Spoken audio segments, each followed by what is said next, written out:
Welcome to Mommy's on a Call, your sacred space to laugh, learn, and feel like a real grown-up human for a hot minute. I'm Stephanie Uchima Carney, a mom of 3 under 6, serial entrepreneur, business strategist, and donut connoisseur, just trying to get through the day one cold cup of coffee at a time. I believe that with more intention, a positive mindset, and self-care, it is possible to thrive in motherhood, business, and life.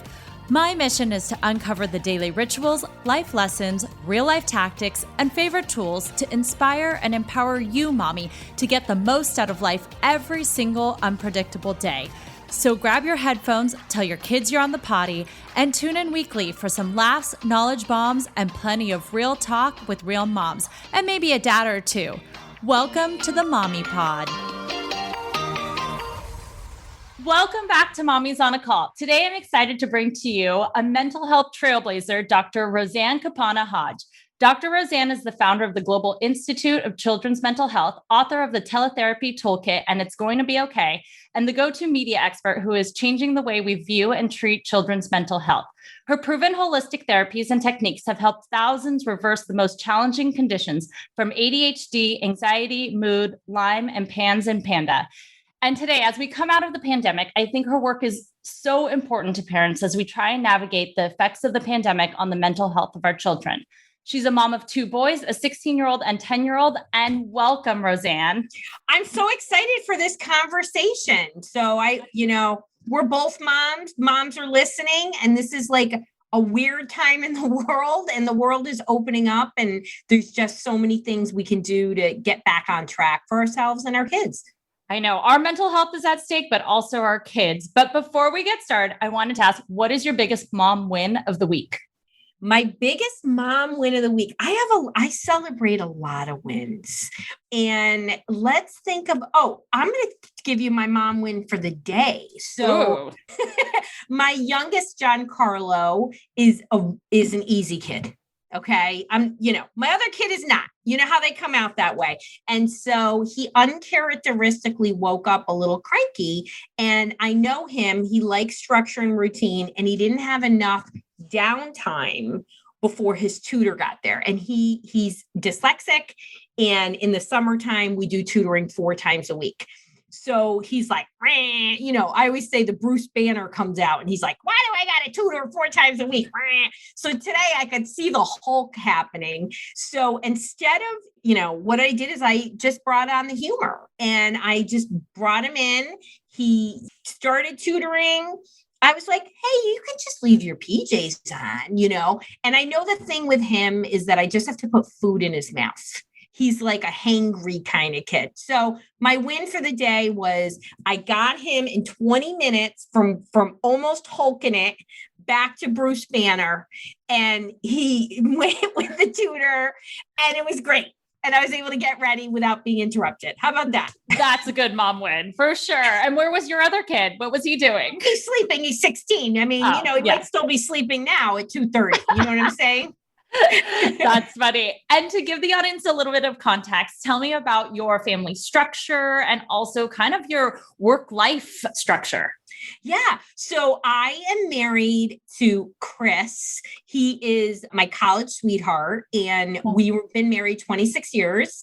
And we have been together for 29 years. And we used to club together in the 90s. And we are, both my kids are special needs, and Max had chronic Lyme, and then we realized it was PANS. And PANS is when you have a sudden onset of a psychiatric problem due to infectious disease or a toxic trigger. And it's been rough. And it's been hard. And so we really are fun people. And so we really try to celebrate fun. So our family, motto and the way we live is to celebrate. And Max has brought many gifts into our lives, because when your kid is behavioral, it means that people will reject you. And the majority of people have rejected us. As cool as Dr. Rowe and Chris Hodge are, and we have the MTV Cribs pool and the boat and all those fun things, people treat you like you got the effing plague. And so I'm going to look at that as a gift, because the people in my life are awesome. And I never have to worry about if they're really there because they love us or not. They're totally in.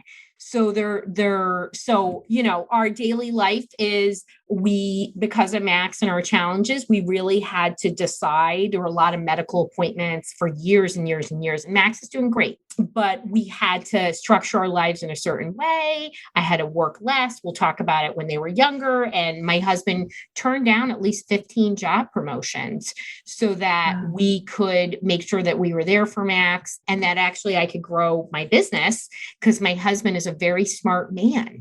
And he's like, Dr. Rowe can make a lot more money than I can make in aerospace. And, and my husband is just that he's a real partner and a buddy. And you could get your barf bags ready. Because when I say that I love my husband, you're afraid in the first 20 years to tell your friends how much you get along with your husband. But I really get along with my husband and we really laugh and we have a lot of fun. And he still tells me the same jokes from 29 years ago. What do you think is the secret to that? Playfulness. Yeah. And having sex. How about that? I would say that's a good thing. But I actually say it's playfulness. It's really just not being so serious. Like, listen, I'm really a business-driven woman. I'm a second-generation entrepreneur, and I'm a type A-er, type to the extreme. The first 4 months of the pandemic, I wrote 4 books, and my husband and my boys make fun of me all day long. Like, it is not a good day if I don't get ragged on by my husband and my kids. You know what I mean? So they just keep it light, and it just gives you a whole lot of perspective. And it's just really compatibility. Like we like a lot of the same things. And my husband is also a 99% yes. Sounds great. Buy the more expensive one, honey. You should take time off. And he's a 1% no. And when he says no, like my son, Giancarlo, it's a hell no. It's a hell freezes over no. And so I just know, that's just what it is. But here's the thing about any relationship, whether it's a love relationship or a friendship, you have to have compatibility. You have to get along and you have to have good communication. But I really say the superpower of our relationship is absolutely playfulness. Like we really have fun. And I mean, in the moment, I don't mean we plan fun things, even though we're going to Jamaica with a bunch of our friends. Oh my God, I'm so excited.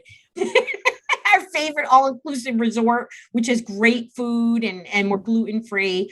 But I just think that's it. And especially because things have been hard, like to see my kids suffer so much, there's times when it's like, not to say that we haven't looked at each other and been like, you fucking suck, excuse my French, but but for the most part, especially after year 20, I say that like after 20 years now, I feel comfortable telling my friends how well we get along, because most people don't get along. And I really think it's about mismatched expectations. You know what I mean?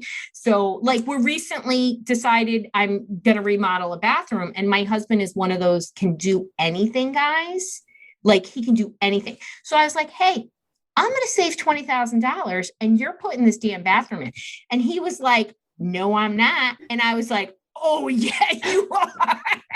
And we had this whole conversation about it. And I was like, I can't believe he's saying no to this. Because he told me I could replace the vanity. And then I was like, oh, we're going to change the closure. We're going to do this. We're going to do that. Oh, any remodeling is like it's just a snowball. It's a snowball. So so now we've been making fun of each other over these bathroom remodels. And I was like, oh, it's going to be 2 remodels. I'm just telling you right now. So he's ragging on me and stuff like that. So it's good. You got to have fun, people. Life is hard. Like just be in the moment. And if you're really angry at somebody, it's because you're not communicating. I mean, really, That's what it is. I think that's such a good thing is effective communication, which is really hard for a lot of people. And it's also hard to, I guess, learn it or learn the proper tools and things.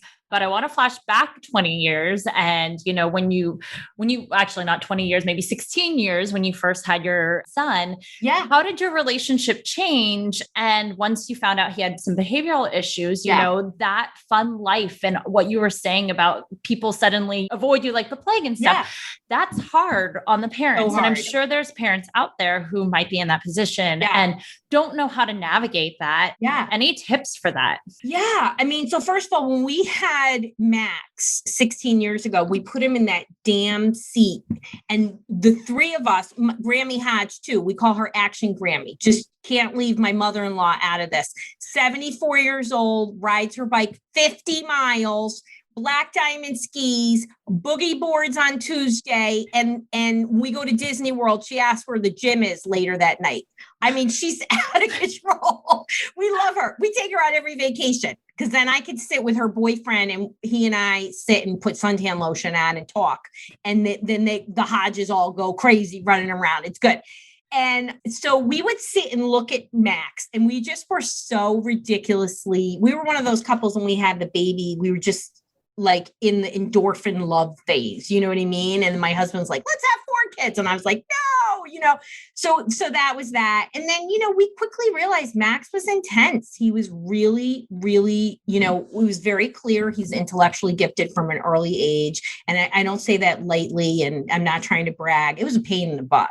He needed a lot of stimulation and attention, and had a lot of questions about everything because he was picking up all these things that he wasn't supposed to be picking up. And then he was just normal with that. And so, how did we navigate it? Well, at first, what happened to Max, just so you know, at 22 months, he got Lyme disease. And we didn't know right away because it was December of 2006. And at the time, we just weren't aware that you could get bitten by a tick in the Northeast in the winter. And it was a mild winter, and he had gotten a fever for 10 days. And, he's 22 months, kids get it, whatever. And then he started changing and he stopped eating. And my kids are 99.999 percentile eaters. I mean, they literally, they're Italian. So, I mean, my 10-year-old the other day was like, Mom, you haven't made any grilled octopus in a while. I mean, come on, let's get some grilled octopus. I mean, what's going on, And these are my kids. This is what they eat. They literally have never eaten off of a kid's menu. Okay. They don't have that. They're like, oh, are you getting the Kobe beef? And I'm like, listen, guys, you better marry a woman with a lot of money or get a damn degree. Because this is a lot of money you're eating, right? And that's why we go to all-inclusive resorts. They lose money when my kids go. Okay. So they stand by the jerk chicken hut in Jamaica and they just eat all the jerk chicken. It's so good. So he just stopped eating. And then, lots of things started to happen.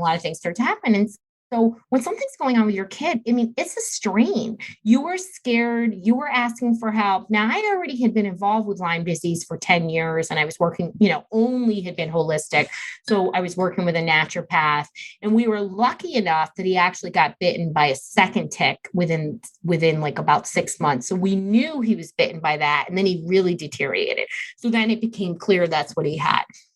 So I think the thing that is the greatest challenge in a relationship, and 80% of marriages with a child, if you have a child with special needs, 80% end in divorce. So it's even higher than the 60% people, right? Because it's during the tough times. I think the thing that happened to Chris and I is we call ourselves Team Hodge. I mean, we pull together. So you're either going to be like, this is screw you, we're getting divorced, or you're going to pull together.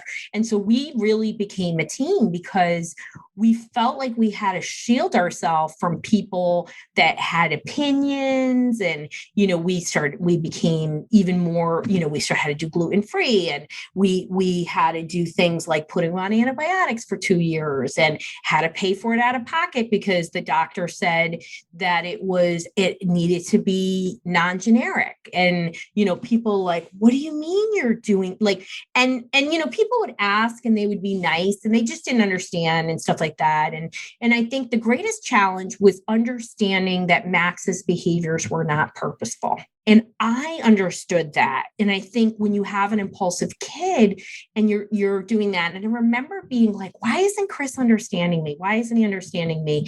And what I did is wind up getting him somebody else's audiobook. And he listened to an audiobook and he literally just like shifted. He needed to hear from somebody else. I mean, it's why people join like my parenting group and things like that, because you just need to hear it, right? And so that was one of the best things that we ever did. And honestly, a lot of times, really, what do we conflict about is like, what's the right treatment for Max? Because Max will have flares. And so that means his behaviors will worsen. And we've had really scary episodes with him that I could go on and on and on. And you're like, what? And people would say like, he needs to be in a hospital and he needs to be this. And did all of this start with just the first tick bite? He changed so dramatically in the first tick bite. It was pretty incredible. He literally stopped eating. And what did my pediatrician say? Oh, he's 2 years old. That's picky eating time. I get you. I have a 3-year-old now, but 2-year-old, super picky. Yeah.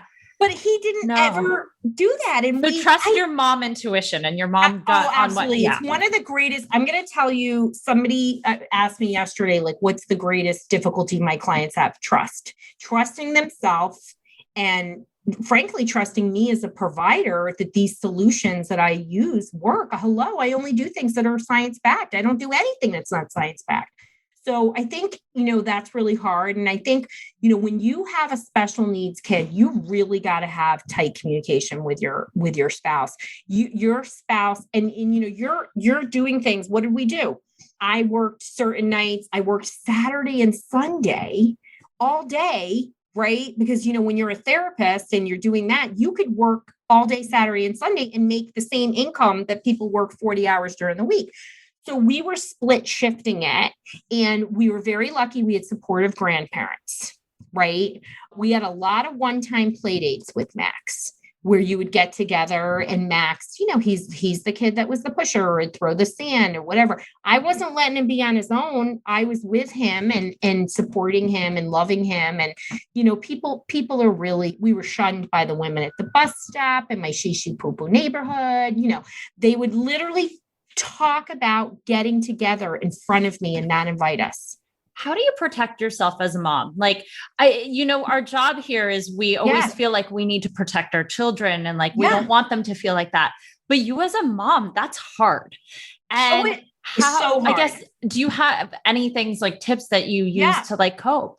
I have lots of things. I do a lot of things for self-care. I think ultimately in the end, I just became more careful about who I really brought into my world. And I started to do something probably about 4 years ago, is like, everybody wants to get together with me. And they would be like, let's all get together with our families. And I literally, this is what I say to people, Stephanie, this is a protective thing. I would say, listen, I want you to know I have a kid with mental health problems and he's generally great, but if he's having an off day, he might tell his dad to F off. And you've got to be okay with that. So let me tell you what 90% of the human beings do in the world. Literally, their body tells you exactly what their thought is. They stop the conversation, they give me a weird laugh, and that's over. Then 5% of the people, like my buddy Becky Wells, said, this is fantastic, because when my 5-year-old tells me to F off, I'm going to feel better about it. When are we getting together? You know what I mean? Yeah. So it's just brought like this amazing group of people in my life, and it really has freed me. So I'm not going to lie. There's definitely a heart hurt for that. Right. And I just stopped trying to make Max fit in. Please know he's really lovely. And most people, my girlfriend has my two sister friends, Jen and Marla, they're sisters. They have Fragile X kids, and we go on vacation together and we do stuff stuff. And I remember Jen being like, I don't even notice, Max. Like, they have kids with like AIDS and stuff like that. And it's just so normal for that. So I stopped trying to be like, we have to, Max, please, don't, whatever. And for example, he's slow to warm up initially. So he might just have his headphones in and not be talking to anybody. And maybe I would be worried about that before. So I had to let that go. Please know, like, I'm a very open person, but you worry about so many things as a mother. And I don't think anybody tells you that, whether your kid is typical or not. And, Stephanie, 54.2% of kids from 10-year-old data have a physical or a mental health problem. So this is a common thing. They say in about 20 years, 1 in 4 kids will have autism. Wow. And then I was going to say post-pandemic, I don't even know what the stats are going to be for mental health. I don't even know what the stats are. I mean, I work with people in person and virtually and all over the world remotely, doing counseling and neurofeedback. And it's all the same. I mean, it's kids are in a bad place. I mean, they're having a hard time. I think you made some good points, though, is in general, whether or not you have a child with special needs or whatnot, but setting boundaries as a mom, boundaries for yourself, boundaries for your children, and being firm with those boundaries and communicating. I love that you set it the stage up front. You're like, this is what you're going to get. My kid might tell his dad F off. And if you don't like that, then maybe that's not a good fit. But I think that works for everything, whether it's a client that you want to work with or, a play date. I hear that all the time. And it's just, I think I love that, the open honesty, communication, and boundaries. Absolutely. I'm definitely a straight shooter. And community, I was going to say, you found the people who I found the people. Yeah. And here's the deal. And it's not like every one of my friends is a special needs mom. They're not. But we have to say to people, you have to be accepting, you know what I mean? And really be there for people. Like I'm not just Italian, I'm an Aquarian. We are forever friends. We are the bury the body friends. We are the loyalist friends ever. I'm the friend that you call when you need anything. You know what I mean? And so I need that back too. And I think that's one of the things over time as you develop, right? And I've always been a good boundary setter and things like that. But you worry so much when you have a kid because you're like, I want them to have friends. I want that. You know what? They only need 1 or 2 good friends. They really do. And so, and even just us, the Hodges, we're super holistic. And, we really have certain things we really value besides fun. Like we love travel. We haven't been traveling and we love really good food, like good food. And so we need people to love those things. And I don't want to hang out with you if you're eating Cheetos. Not happening. Yeah. You're not my people. How did you get into this whole holistic side of mental health? Because I know it is a little bit different for some people, Absolutely. Yes. And explain a little bit about what like holistic mental health for kids is too, because I'm sure there are people who might not even be aware of that as an option. Yeah. So somehow science-backed strategies have been labeled holistic. And I'll talk about that, but I only use evidence-based approaches and they just happen to be natural things. Like 70% of psychiatric medications used with children are what's called off-label. And what does that mean? It means that there's not research to substantiate that it should be used for that issue. And yet somehow we're convinced that that's okay.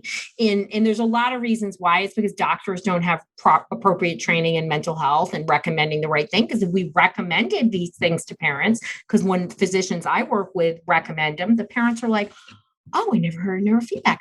But how did I get involved? First of all, I'm daughter of Italian immigrants. And so food was medicine.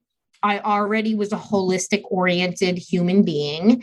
And this is my 30th year in mental health. And when I was an undergraduate, I started working with kids and I started to see how dramatic little things that you did could have an effect, like a life-changing effect in a small amount of time, like spending time with kids, like giving them attention, how you spoke to them, using positive language. And I was just like, wow, I only wanted to be a psychologist. And I was like, I've got to work with kids. Kids are great. Kids are easy. Kids are sponges. And parents, they just want to be guided, right? My whole platform is like solutions for, stressed and struggling kids and families, like, because that's where most people are, right?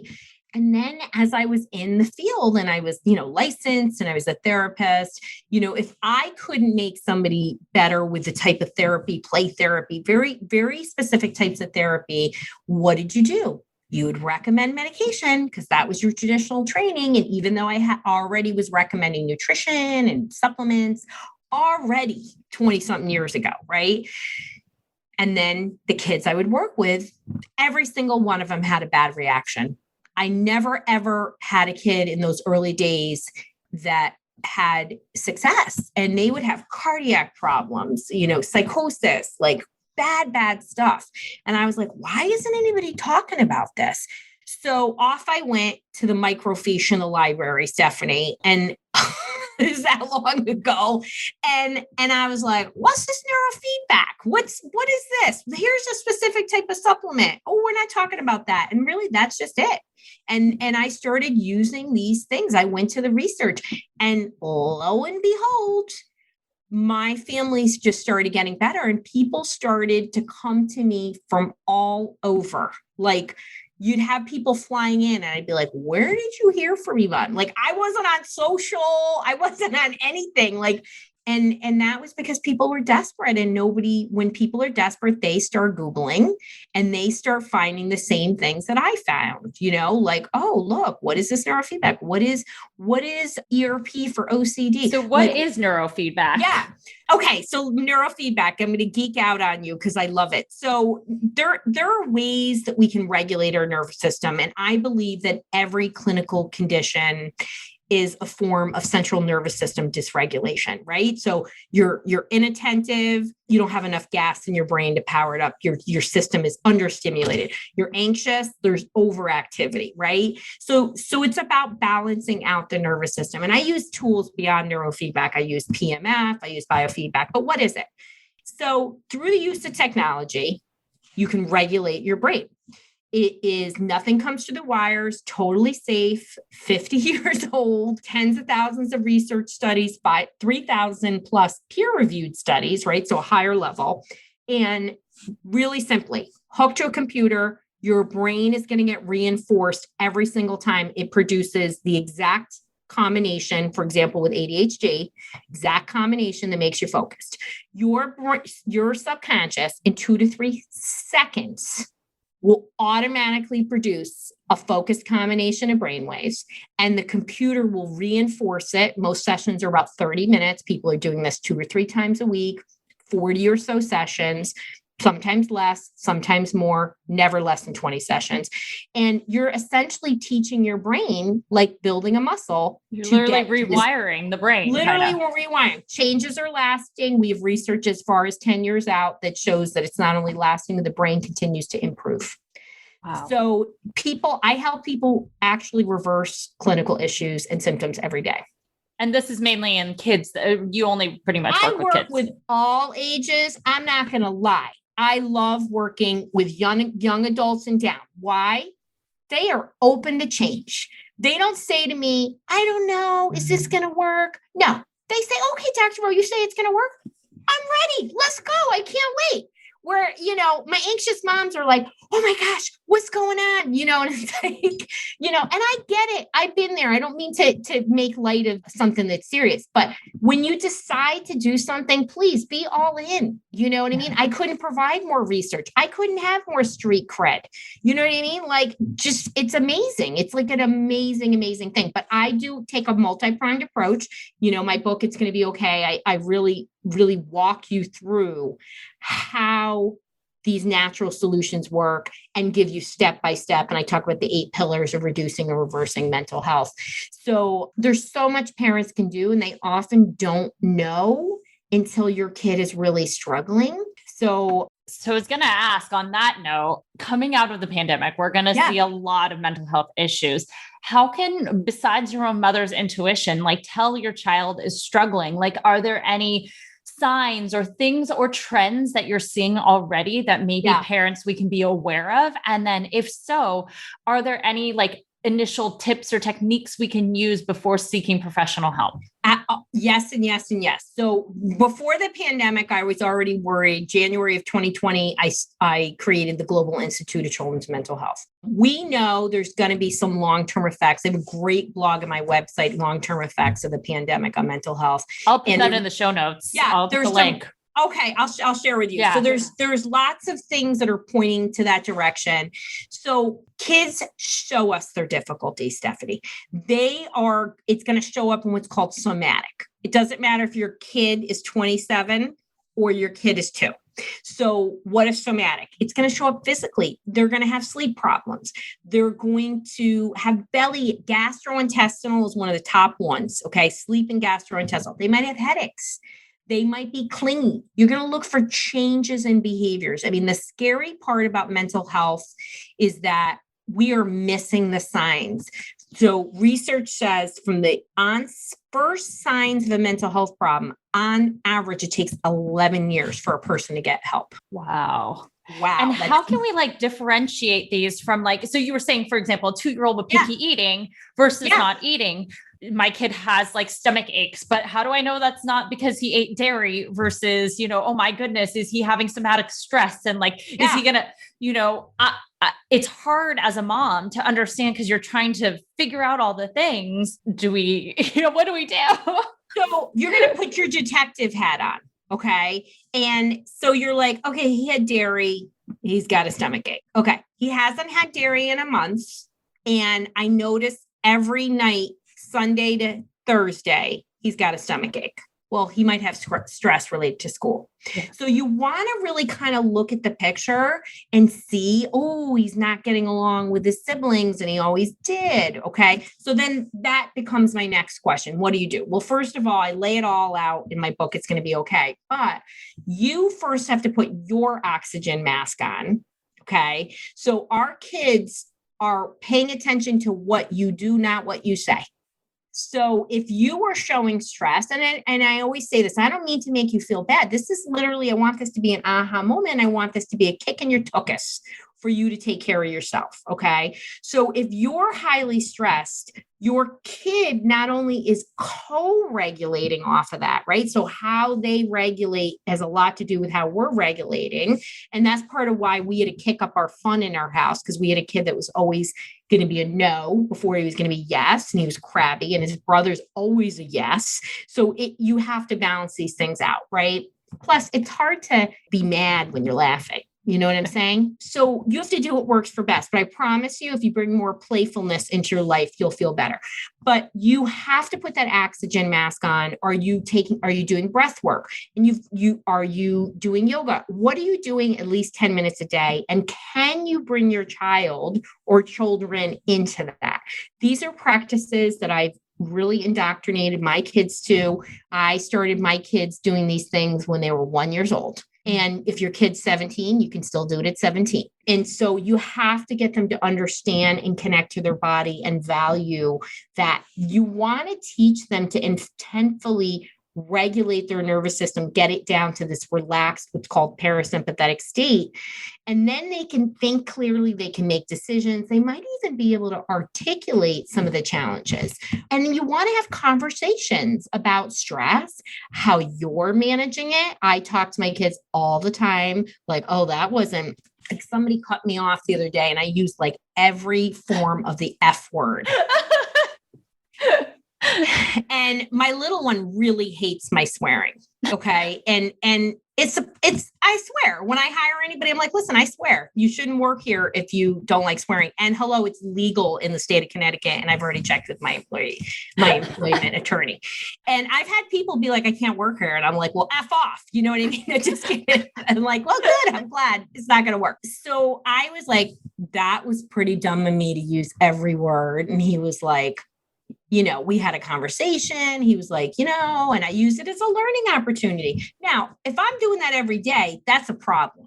So he knows I don't really get mad too much. You know what I mean? So I was like, oh, I was running around, I was late and, all that. And it's a great learning opportunity for him, because then if he does something today, like he tried to Hulk me, and I was able to bring him back to Bruce Banner, because we have these regular conversations and they're always great ways to help your kids cope. And one of the biggest problems with kids today is they have zero stress tolerance and they don't know how to cope. And so your kids may be showing signs of stress, and they can be temporary. They can be signs of a larger clinical issue. Please know if your kid, you're like, oh my God, that's my kid. He's throwing up every night before preschool, or, before he goes to high school, in the morning or whatever. You got to be worried about your kid. And we shouldn't use grades as a benchmark of mental health. It's one of the biggest problems we have today in America. You can be super highly functional as an adult, as a kid, and have suicidal thoughts, have anxiety, have depression. So we need to be a detective and look for those signs. So once you start seeing maybe some of these physical signs, how do you approach that conversation? Do you, I mean, like say it's a 5-year-old or something and you're like, oh dear, you can't just be like, let's sit down and chat, No. or like, you can't even ask them like, how are you feeling? Or, they don't understand how to communicate those emotions. So we use somatic therapy in our practice with our clients all over the world. And so it's about connecting to your body. So one of the first things we do when we're stressed, right, is to disconnect. And that's actually the worst thing you can do, because you're shoving it down, you're avoiding it, and it's just going to creep up. So when you have a 5-year-old and you see they're stressed, I literally say, put your hand, touch the part in your body where you're feeling that icky or that uncomfortable or that stress. And right away, I mean, I can ask a 57-year-old, boom, they touch the place. I had a kid the other day that told me he touched the back of his knees. He goes, this can be really weird. And I go, nothing's weird around here. And I was like, I've actually heard that before. And he's like, really, you have? He was so embarrassed. And I just normalized. I was like, yeah, it shows up in weird places for everybody. Don't worry about it, And then you say, we're going to, what number is it? 5 means it's really big. 0 means it's nothing. What number is it? And the kid might be like 5. And then it's like, okay, so it's in your chest, the common one. Okay, so right here, we're going to send a breath right to that spot. And you just teach them to do what's called a belly breath. You can go on my YouTube and look up the breath work, and you're going to get them to teach it. And then you're going to do some type of belly breath at least 3 times in a row. And then you're going to say, what number are you? And if they say 5, you're going to, well, let's do it again, and then you do it again. No, everybody comes down at least 1. And you could keep going until you get it to 0 and say, wow, you did that, and just reinforce it, do it, again, and get in the habit. And the next day say, hey, that was so great. Wasn't that great? And say, so proud of you. Let's do it again today. Mommy needs it too. Because sometimes mommies need it for sure. Hello. Especially those people that drive in front of me in the passing lane and try to keep the pace, like, get out of here. That's my petty annoyance. Anybody who knows me knows I'm like, oh, My husband knows not to call me in the car because I'm usually then yelling about like things going on around me. He's like, you stress me out. So I never call you when you're driving, because all you do is then complain about what's going on in drivers. But I digress. I wanted to ask, you were talking about, obviously putting your oxygen mask on first. What are things that you personally do in your daily life? What are those 10 minutes? What are your routines or self-care things that you do for yourself? I do a lot. You can go into it. I want to know what you do. First of all, I do my breath work multiple times a day, right? So I did it. I try to do it before I get out of bed. What time do you wake up? Yeah. When I wake up, as soon as I wake up, right? Because my mind goes before my body. My mind is like ding, all the time. You know what I mean? Oh, I just got the best idea. You know what I mean? Like my staff will be like, you sent us an email at 4:12. And I'm like, well, I had a great idea. You know what I mean? I was going to ask, what time do you get up in the morning? Well, I am coming off of a book launch. So I am not having consistent wake up time. So I'm restructuring and I'm getting up a little bit earlier to do a weight a bar class or an exercise class or do something every day before I get going. But I would say that I typically wake up at 6. Does it mean I get out of the bed before then, like at that time? No, it sort of depends. But sometimes I wake up at 5 or 4:30. So my body is just too much excitement going on with this book launch. So I'm intentfully working it.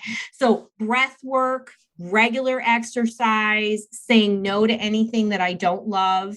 And I do PEMF or biofeedback every day, 7 days a week. I've done hundreds of sessions of neurofeedback. And then big things I do that I regularly add in. So 90-minute massage. I do that every other week. And it started with an injury. And I was like, this is the best. And then magnesium bath, hot tub, those kind of things. And then really just trying to be silly and laugh is really, really helpful. And really not to spend time with people that I don't like. I think that's a good thing. Really important, especially as an empath. You know what I mean? Somebody who's very sensitive. So I think that's important. Wow. So I guess I was like, I have so many more questions on mental health, but I think I will wrap this up. I wanted to ask, what do you think is your mom superpower that you gained once you became a mom that makes you better in either parenting, in business, whatever that is? I think it's just having patience. Right. And, your kids, like you're last, I'm not saying you are last on the list, but you are last on the list. And, if your kid's going to have a tantrum in the middle of Target, well, tough nookies, you're going to just have to deal with it. I think that you have such an idea. Like when I was pregnant with Max, I was like, my kids are going to Montessori and they're going to here and that. No, you know what I mean? Like, so I think it just humbles you and just really helps you to understand that, I already was great at meeting kids where they were at, but certainly this has really helped me to really understand no matter where somebody's at, you've got to help them. And I know that that's, part of what I do, but certainly patience is a huge thing. And I have a lot of young staff now and just a lot of mentoring and patience and clear language. And, things don't go the way you expect with kids, even if they're easy, right? Like some kids are just have an easier temperament. So I think that's probably I don't really get super stressed. I get stressed when people are go out of their way to be disrespectful. You want to see me mad? It's when somebody is disrespectful. You have to sign 3 different places when you work with me that you will be respectful to every staff member. I think I love that you know your values. Yeah. I think that's like one of the things I've seen throughout this is that you just like, what you want and your values and you stick to it and it helps you create better boundaries. And I think we as moms and even women sometimes have a hard time outlining that because we do help everyone else except for ourselves. I met Oprah and saw her in 2000. I saw a photo of you two together or something. And she was speaking and she was like, who's in their 40s and 50s? And we were like, and she's like, oh, you're finally learning to say no, So I was enculturated to say no. So I love that finally my friends, when they got into their 40s, learned how to say that. And no is just a healthy boundary. That's it. I'm not saying you say no to everything. I clearly don't say no to everything, but I know myself and it's freeing to have boundaries. Like it's a non-negotiable. I'm not going to work with a client who yells at the clinical staff or the office staff. Like it's just not going to happen. You're literally going to get kicked out. And I think get a call from me that says you're being rude. I say, what can I do to help you? Because something's going on and I want to help you. And you're clearly anxious. And then usually there's some crying and it's good. And then I'm like, we can't have that anymore. And then it will end. And then if it happens again, you're out. Wow. And I think we were at the same place where no is just next opportunity. So it's like, even though you're saying no, something better might come from it.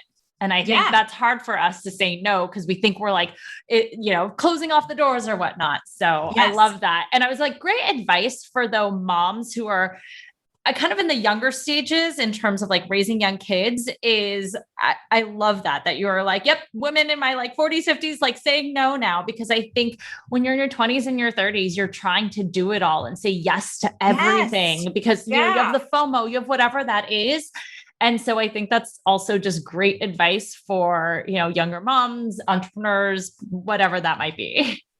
And you're just going to not get conflicts with people because you're going to be clear in your boundaries. Yeah. Like it's really a lifesaver. And I literally am a huge go-giver, like, and I'm known for being a go-giver. So it's not like I'm not a giver, but you just have to say, sometimes people ask me to do things or, you know, I don't do anything I don't love anymore. I never did, but I really never do now. Like, I'm like, no.